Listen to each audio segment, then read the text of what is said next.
கர்த்தரை நீங்கள் விசுவாசிக்கும் போது அவர் சொல்லுகிற வார்த்தை, பயப்படாதே, நான் உனக்கு துணை நிற்கிறேன்.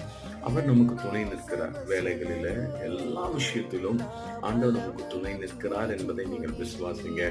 ஒருவேளை உங்களுக்கு உதவியாக நீங்க யாரை வேணா வச்சிருக்கலாம். அவங்களால உங்களுக்கு அநேக உபத்திரங்கள் வந்திருக்கலாம், நெருக்கடி வந்திருக்கலாம், கஷ்டங்கள் வந்திருக்கலாம். ஒருவேளை உங்களுக்கு சரியான பேர் அமையாம இருக்கலாம், துணை இல்லாமல் இருக்கலாம்.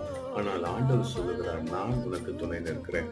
உன் சத்துருக்களை குறித்து பயப்படாதே, உன் குடும்ப வாழ்க்கை குறித்து பயப்படாதே, உன்னுடைய வேலைகளை குறித்து பயப்படாதே, என் எதிர்காலம் எப்படி இருக்கும் என்று பயப்படாதே. கர்த்தர் உங்கள் பயத்தை நீக்குவார். காரணம், அவர் சொல்லுகிறார், பயப்படாதே, நான் உனக்கு துணை நிற்கிறேன். எவ்வளவு பயங்கரமான இருள் வந்தாலும், பயங்கரமான புயல் வந்தாலும், நான் உன்னோடு கூட இருக்கிறேன். உன் வாழ்க்கையை என் கரத்திலே ஒப்புக்கொடு, நான் உன்னை ஆசீர்வதிப்பேன் என்று சொல்லுகிறார். இதோ கர்த்தர் இந்த நாளை உங்களுக்கு இனிய நாளாய் வைப்பாராங்க. God bless you. Amen.